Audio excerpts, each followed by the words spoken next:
respondendo comentários sobre unidade da esquerda.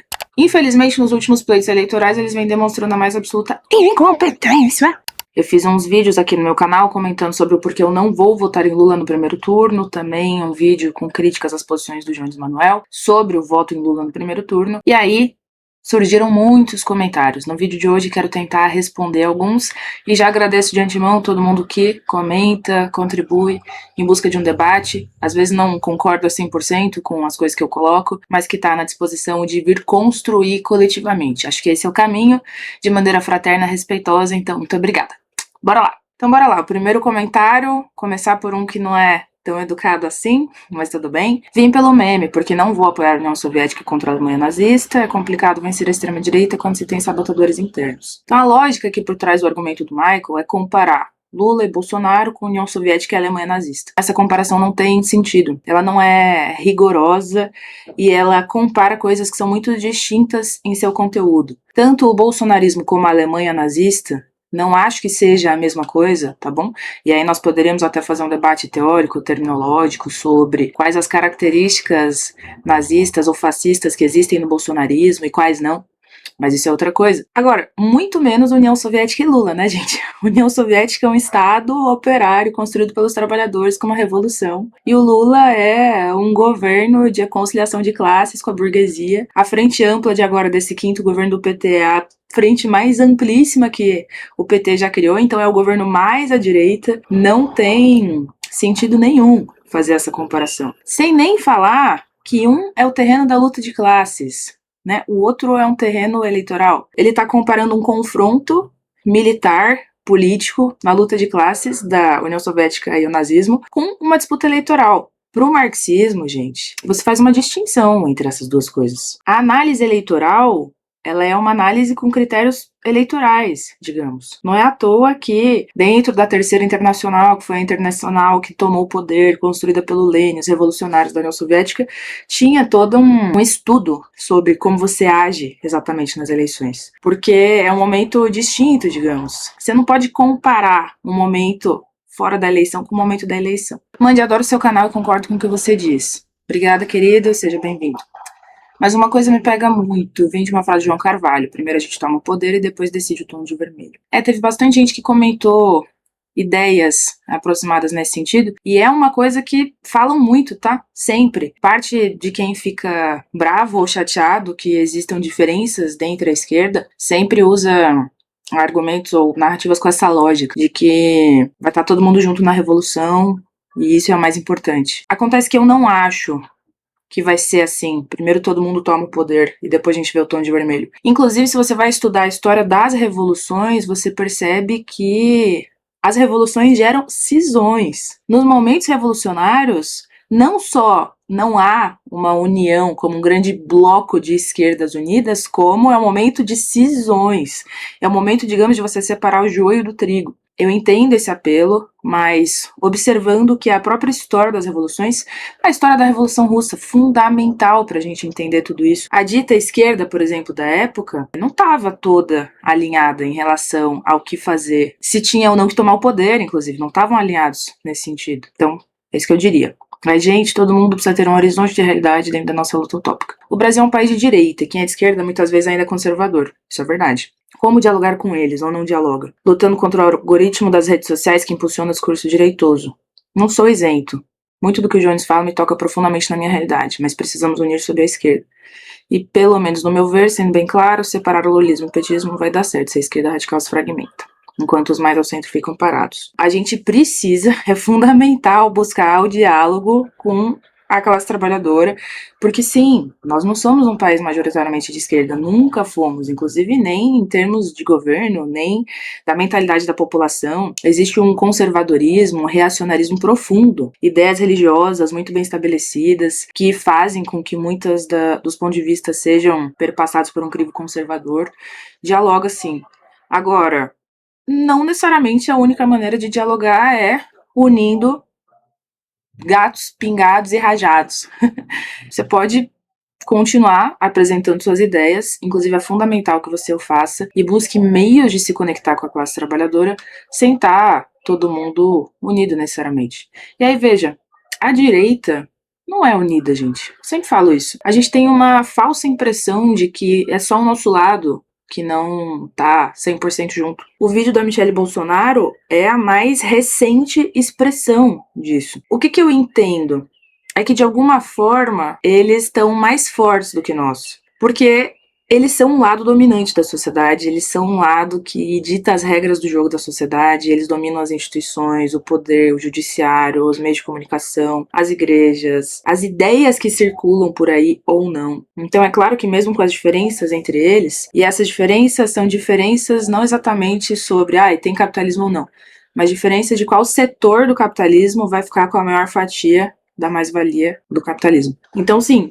são diferenças, no entanto, eles têm força, né? Agora, do lado da esquerda, também, a depender do programa que você defende, você acaba fortalecendo isso, as regras do jogo, essas instituições, as ideias dominantes. Então, hoje um debate que eu considero fundamental, por exemplo, para além das medidas, tá? Porque eu vi lá o programa da esquerda radical, da bancada de esquerda radical. Tem um texto muito bom no site do PSTU sobre isso, vou deixar aqui na descrição. Para além das medidas escritas lá, que eu concordo, faria pontuações específicas sobre algumas coisas. A questão é quem vai implementar, como vai implementar e contra quem você vai ter que lutar para implementar aquilo. E aí não tem acordo. Então, em abstrato, nossa, todo mundo quer, sei lá, enfrentar os bilionários.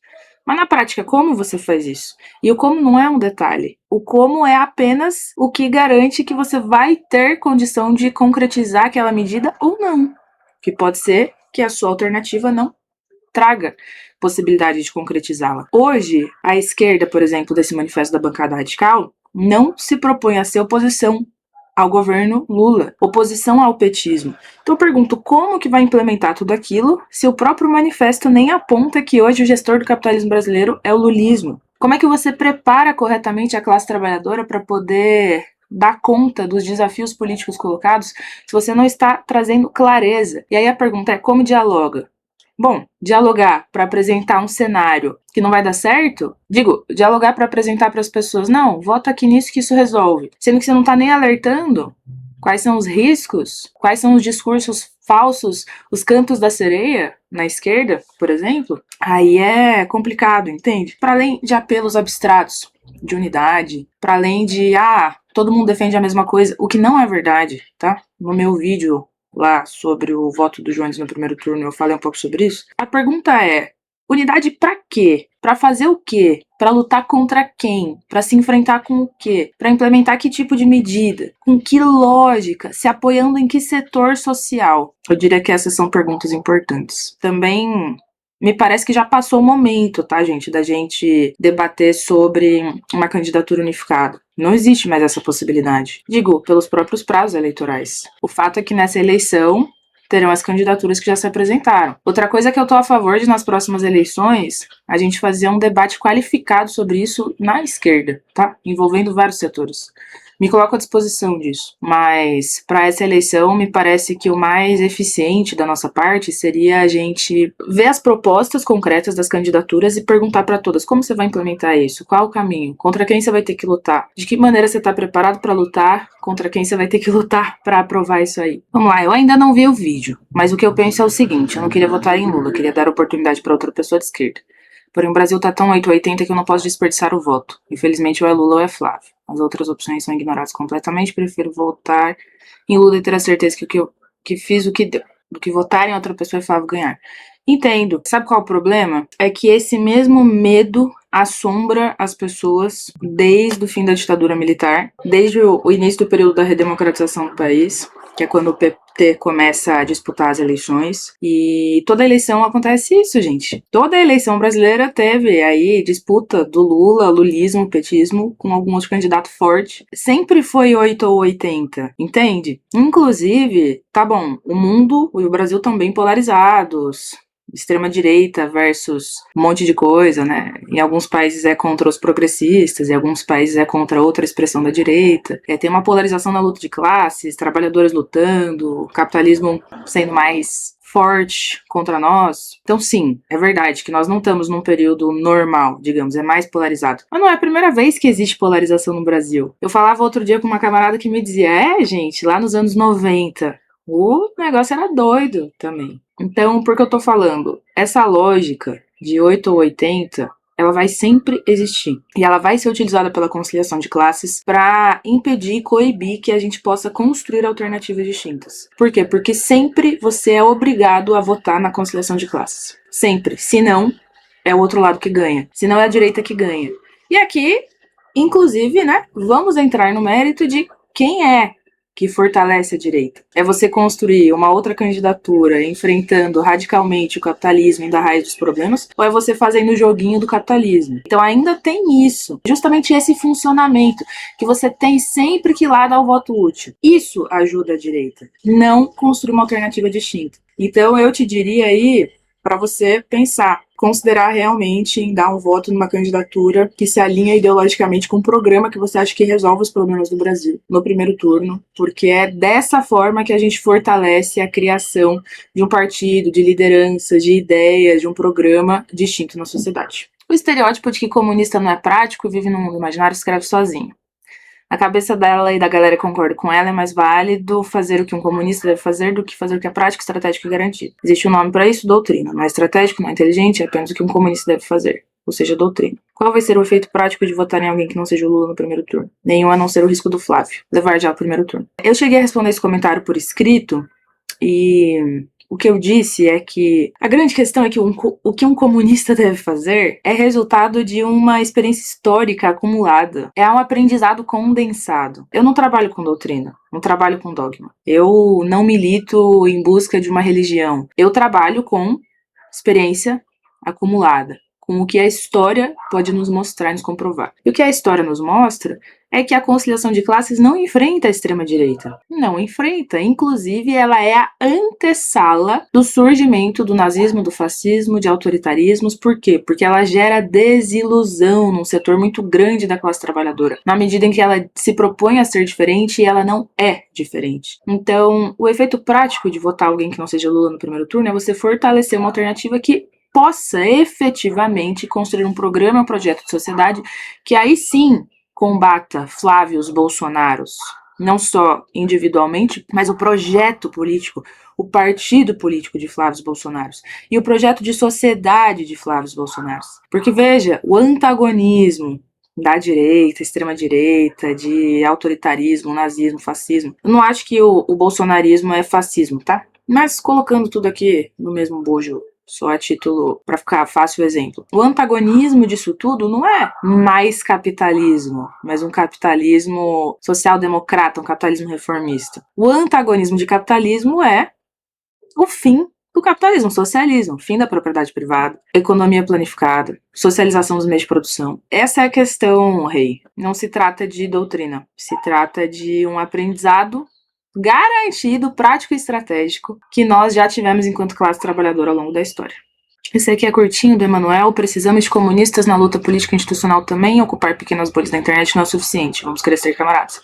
Verdade. Talvez você não esteja exatamente falando sobre o PSTU, ou querendo dizer que o PSTU tá só em bolhas da internet, mas talvez alguém ache isso e já aproveito para dizer que nós temos uma trajetória importante na história da classe trabalhadora brasileira. Talvez o partido da esquerda radical com a trajetória mais expressiva aí. Desde a época da ditadura, surgimento do PT, depois oposição ao PT quando governou. Então, só dizendo aqui que, perfeito, também acho que só bolha de internet não é suficiente, mas esse nunca foi o caso exatamente do PSTU. E é claro que nós precisamos de comunistas na luta institucional, também acho, mas eu retomo uma pergunta que eu já fiz, pra quê? Pra fazer o quê? Porque se for pra e abandonando bandeiras da classe trabalhadora e deixando de debater com a classe trabalhadora sobre como nós vamos derrotar o sistema, aí não dá.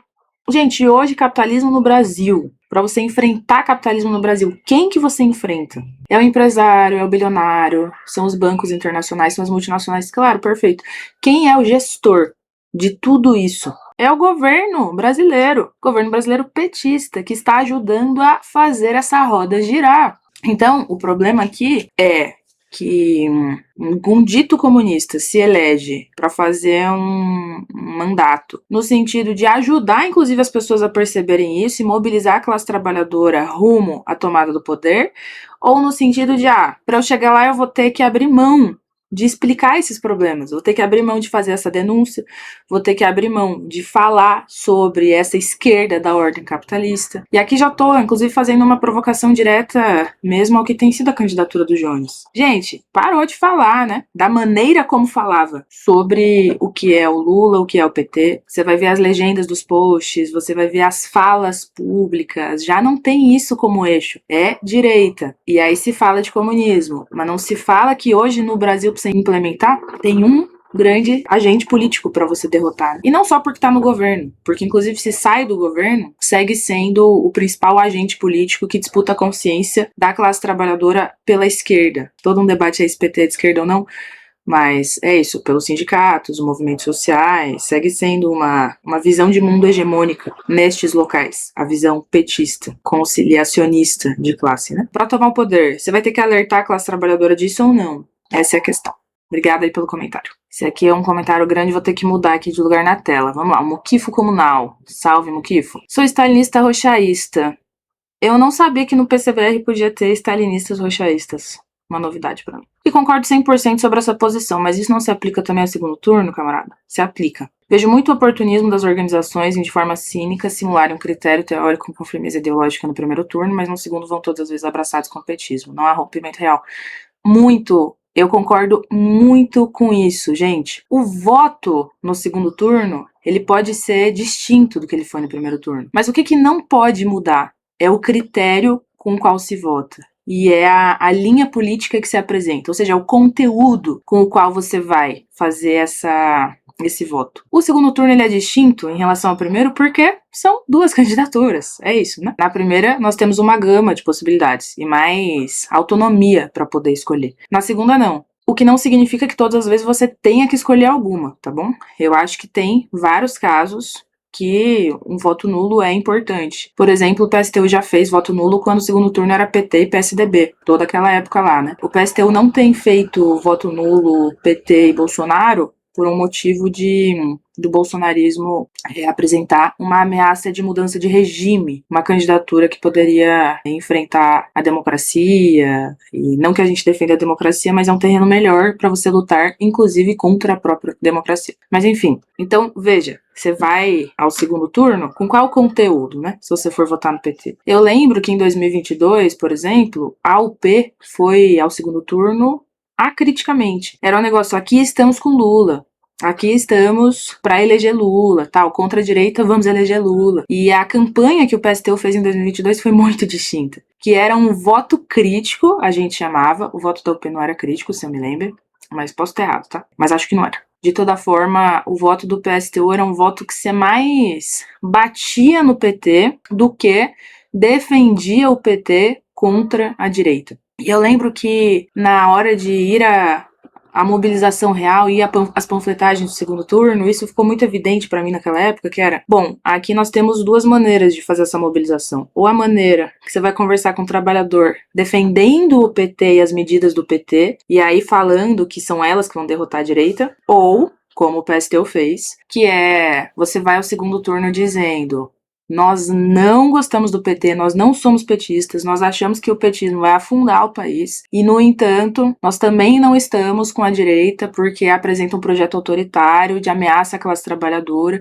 que também leva o país ao buraco. E nós votamos criticamente no Lula, não por achar que ele é alternativa, mas porque neste segundo turno nós precisamos derrotar a alternativa autoritária e ditatorial, a ameaça ditatorial. Então, era uma campanha bem ofensiva, que não defendia em nada, entende? Muito distinto do que foi a UP. Muito distinto do que é o PSOL, por exemplo. Bom, mas o PSOL desde o primeiro turno também já, né?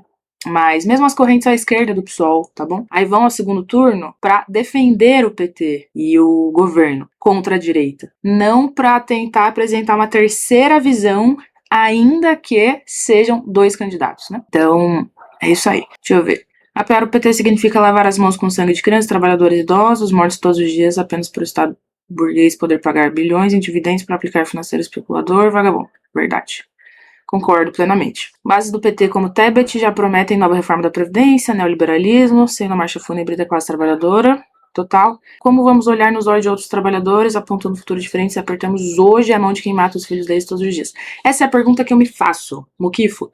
Eu sempre falo que militância é uma questão de você buscar caminhos para você enfrentar as dores que você sente, que você sentiu. E para mim, política tem muito disso, de você buscar soluções para suas dores.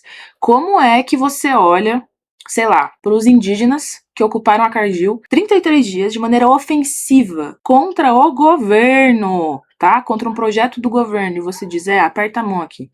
Não tem como, gente. Isso pra mim é traição. Isso pra mim é mentira. Isso pra mim é você enganar as pessoas, entendeu? Então, fecho 100% com essa sua opinião aí. Pra mim, apoio no primeiro turno, se não passar, cai de novo, neoliberal azul versus neoliberal vermelho, voto nulo com tranquilidade. Claro, PT versus PSDB, é isso. Chega dessa porra de PT. Não apoio esses canais, nem vai me convencer a fazer o contrário. Como bem escreveu Lenin a falar do oportunismo, que vão para o pântano sozinhos. Ou como Stalin escreveu, polêmico, me fazendo ler frase de Stalin aqui. A autocracia nos estende cinicamente a mão ensanguentada e aconselha a conciliação. O problema é que o Stalin depois fez a mesma coisa. Mas isso não é debate para este vídeo. O campo comunista caiu certinho no plano da burguesia ao ficar eternamente a reboque do PT. Totalmente. É isso. E sabe o que eu acho ainda, Muquifo? O manifesto lá da bancada radical faz isso mais uma vez. Com um verniz de esquerda. Mas faz isso mais uma vez. E aí, gente, é complicado mesmo. Nós estamos lutando contra um aparato, um negócio poderoso. Toda vez que alguém diz que vai fazer algo diferente, mas olha, vamos dialogar. Não vamos nos afastar das pessoas para tentar fazer algo diferente. Em geral, isso significa ficar a reboque do PT, da conciliação de classes. Gente, esse aqui eu não vou comentar a fundo, tô apenas colocando aqui porque eu disse para ele, eu respondi lá dizendo, vou te responder em vídeo. Mas eu acho que o conteúdo da sua pergunta já foi respondido por outras, tá, Gui? Então, queria só te agradecer por ter feito comentário, dizer que eu concordo com você, com a análise aí sobre o segundo turno. Pra mim, qual que é a diferença do voto crítico do PSTU no segundo turno? É o que eu já respondi pro Muquifo, que é o conteúdo com o qual você faz esse voto crítico. Você pode fazer voto crítico sem ser crítico, né? Você pode fazer voto crítico que defenda. Na verdade, a maior parte da esquerda não faz nem voto crítico, faz voto. Ou você pode fazer um voto que é mais crítica do que voto, que foi o que o PSTU fez. Então tudo depende do conteúdo, eu diria. E aí, claro, você poderia me perguntar, tá, mas então por que você não vai desde o primeiro turno no Lula, se tudo depende do conteúdo? Porque aí você pode apresentar uma alternativa diferente. No segundo turno, não. No segundo turno são 2 candidatos. Então você podendo, se não apresenta, aí é você abrir mão, né? Aí é tipo perder por WO. E o resto do seu comentário aqui é sobre a unidade da esquerda, acho que eu já respondi também. Embora é isso, gente. Não me parece que esse é mais o debate que tá colocado, tá? Podemos fazer, não é esse o problema. É que eu acho que realmente agora o momento seria de pensar como que as candidaturas vão implementar o que elas estão propondo, uma vez que já não tem como sair unificado. É isso. Tamo junto aí. Valeu pelo comentário, muito respeitoso. Vamos lá, comentário da Renata. Antes do Jones, eu achava que a figura mais de esquerda que existia era o Boulos. Já existia outras figuras de combate ao PT e Lula antes do Jones? Sim, com certeza. Mas ninguém sabe quem são essas pessoas, nem o nome delas. Então me parece que Jones está certo, a esquerda nunca conseguiu criar uma opção real ao PT. Essa moça mesma eu só conheci por causa do Jones, nem sabia que o PSTU ainda tinha alguma relevância. Veja, Renata, eu não sei, talvez você esteja falando do seu ponto de vista pessoal, eu entendo, mas sim, já houveram outras figuras que se propuseram a fazer algo diferente do PT e do Lula. E acho que as pessoas sabem quem são. Pode ser que não, se começou a acompanhar a política agora, mas quem acompanha já há mais tempo, acredito que sabe. O problema é, nunca deu certo, né? Por quê? Por que, como você disse, que o Jones fala, nunca surgiu uma opção real ao PT? Porque as opções que surgiram se curvaram a conciliação de classes. O Boulos é um exemplo. Legal que você citou ele. Mas, por exemplo, o Freixo, né? É uma outro nome que existia, talvez por fora do que era o PT, não exatamente oposição, mas por fora. Onde tá o Freixo hoje? No PT. Muito tranquilinho lá, sendo secretário de turismo, alguma coisa assim. Então a pergunta é, por que todos esses anos com a esquerda dizendo que fazendo justamente o que o Jones está fazendo, você vai construir uma alternativa, porque que nunca foi construída. Muito pelo contrário. Essa é a história do PSOL. O PSOL surge como oposição, depois vai se adaptando ao sistema, vai abandonando a sua posição opositora ao petismo e aos governos do PT, de tal maneira que hoje está completamente adaptado. Em muito menor escala, mas ainda assim, eu vejo uma microssemelhança nesse movimento do Jones, que é um movimento de alguém que vai abandonando posições que tinha anteriormente, né? Então, não sei. E aí, sobre o PSTU ter alguma relevância, bom, a prova é o que você tá comentando aqui no meu vídeo. Se não tivesse relevância, você nem comentava. Mas isso aí é só provocação barata mesmo, né, gente? Porque às vezes parece que você não pode falar de uma pessoa que você mexe com o âmago, muito profundamente com os ânimos. Aí as pessoas ficam com vontade de atacar quem tá dizendo. Eu senti um pouco isso aqui, viu, Renata? Me perdoe se não foi, mas eu senti um pouco essa intenção sua de querer dar uma esnobada em mim. De toda forma, obrigada pelo comentário, e é isso. Aconselho refletir sobre a história, surgimento e crise do PSOL, para pensar sobre essas questões todas. Vamos lá, Siquara 100. Essa galera da UP, PCO, PSTU, PCB, PCdoB e CIA são um monte de fracassados em termos eleitorais. O engraçado é que ele juntou aqui um monte de coisa diferente, né? PCdoB até nem é fracassado eleitoralmente. Tá em declínio eleitoral, tá? Tá passando por uma encruzilhada aí. Mas PCdoB faz parte do governo, base do governo. E o PCO, gente, eu nem considero. Infelizmente, nos últimos pleitos eleitorais, eles vêm demonstrando a mais absoluta incompetência na conquista de votos suficientes ou mais que suficientes para adentrar as Assembleias Legislativas do Brasil, bem como a Câmara de Deputados. Veja, eu não gosto de nenhuma análise eleitoral que abstrai o que é a disputa eleitoral e as regras eleitorais. É claro, é mais fácil dizer que é incompetência dos partidos do que criticar o que é o próprio regime eleitoral, que impede, gente, boicota a presença de outros partidos menores, os partidos que eles chamam de ideológicos. O PSTU, nós participamos das eleições em uma condição de quase semi-ilegalidade. Eu falo isso, vocês têm que levar a sério. Quando eu fui candidata a primeira vez em 2016, a gente tinha tempo de TV ainda. Era uma mixaria. Mas tinha, acho que 30 segundos, que era o tempo que eu passava. Acho que eu passei 5 vezes por 30 segundos. Hoje em dia a gente não passa mais. Só pra ter uma ideia de como as coisas estão piorando, estão endurecendo. Então não é só uma questão de incompetência, é uma questão de estar batalhando contra uma máquina, cara. Os caras têm dinheiro, eles têm tempo de TV, as regras eleitorais beneficiam eles são chamados pro debate. Então não, querido, não é só questão de incompetência. Embora eu acho sim que a esquerda radical tem que melhorar muito. Falo pelo próprio PSTU, acho que tem que melhorar muito na disputa eleitoral. Mas esse não é o elemento que explica a nossa ausência de resultados eleitorais, tá? Jones Manuel vem dando aula de estratégia para viabilizar sua campanha e provável eventual vitória em outubro. Minha torcida é para que isso aconteça. Que essa turma de esquerda radical aprenda alguma coisa. Se eles não ocupam os meus espaços de poder, que é a extrema-direita, direita liberal e esquerda liberal, vão sempre morrer na praia. O engraçado é que o Jones agora é isso, né? Mas o Jones existe aí nas redes sociais há quantos anos? Há quantos anos que ele tá falando isso? Quantas vezes ele, inclusive, não deve ter ouvido isso, né? Gente xingando ele, e agora ele virou o estrategista do mundo. Não, gente, acho que vocês precisam ser mais equilibrados nas análises que vocês fazem, tá? Por um lado, nem acho que é problema de competência, por outro, nem acho que o Jones foi o maior estrategista do mundo. Acho que tem custos políticos pro Jones.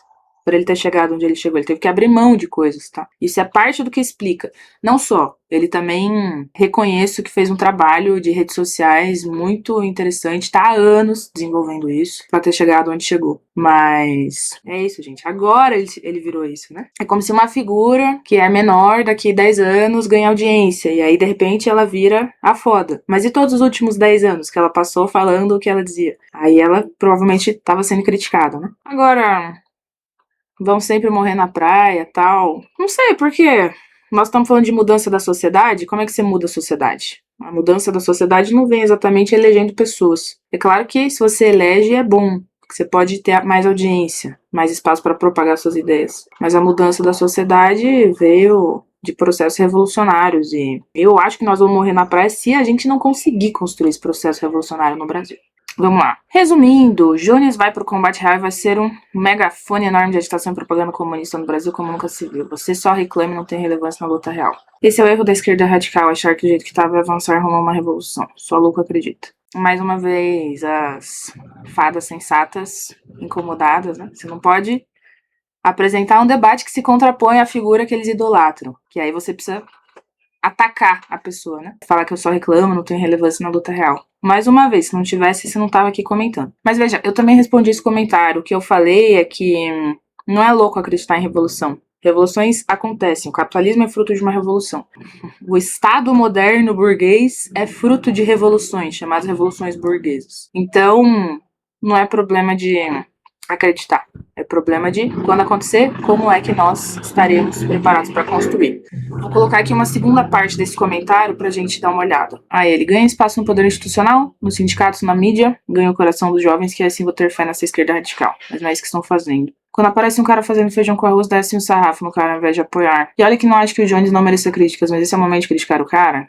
Não é à toa que o Bolsonaro tomou o poder, blá blá blá. Com todo o respeito, Thiago, mas esse comentário parece ser feito por alguém que não acompanha exatamente os debates na esquerda, porque você propor debates, fazer críticas, não é descer o sarrafo. Não deveria ser entendido dessa maneira. Ainda mais fazendo de forma muito respeitosa, sem utilizar ataques morais, sem difamar pessoalmente, que é a forma que eu acredito que nós temos que travar debates, né? De maneira dura no conteúdo, sem atacar a pessoa, sem querer desmoralizar individualmente a pessoa. Então não é exatamente descer o sarrafo. E aí, sei lá, ganha espaço no poder institucional, sindicatos na mídia. Também me parece que é um comentário feito por alguém que não conhece exatamente. Por exemplo, o PSTU tem uma inserção sindical fundamental, importantíssima no proletariado brasileiro. Não à toa a gente propôs e construiu e existe até hoje uma ferramenta chamada CSP com Lutas, Central Sindical Popular com Lutas, que é uma central sindical de oposição ao petismo, ao lulismo, à conciliação de classes, que reúne parte do sindicalismo revolucionário do Brasil. Nem nenhum outro partido da esquerda radical tenha conseguido construir algo assim, o que é lamentável, né? Nós precisamos de mais sindicalismo revolucionário. Não pode ser pouca coisa, tem que ser mais ainda. No entanto, parece um argumento meio de autoridade, né? Eu não tenho direito de poder falar o que eu falo, né? Que antes eu preciso ganhar espaço. E o próprio fato de você ter comentado no meu canal não demonstra que é isso? Nós estamos ocupando espaço na mídia? Claro, não ainda como precisa ser. Então veja aqui um bait, um espantalho. Até porque, gente, qual era o conteúdo do meu vídeo? Era uma crítica ao Jones votando em Lula no primeiro turno. Por que que as pessoas não estão revoltadas com isso? Todo mundo fala, não, porque a esquerda radical, blá blá blá, tinha que estar unida. Beleza. E aí votar no Lula ajuda a unir como? E ninguém vai falar nada sobre isso? Então, pra mim, esse que deveria ser o debate. Respondi alguns comentários, não deu pra responder tudo, nem que eu separei aqui pra responder, tá bom? Senão ia ficar muito grande. Comentem aí o que vocês acharam, se vocês gostaram, e bora seguir esta conversa, tá bom? Eu entendo aqui cada vídeo, cada momento, como momentos de uma conversa que nós vamos travando dentro de um grande diálogo político que a gente desenvolve. Então, muito obrigada, até a próxima, deixa o like, se inscreve no canal, é nóis!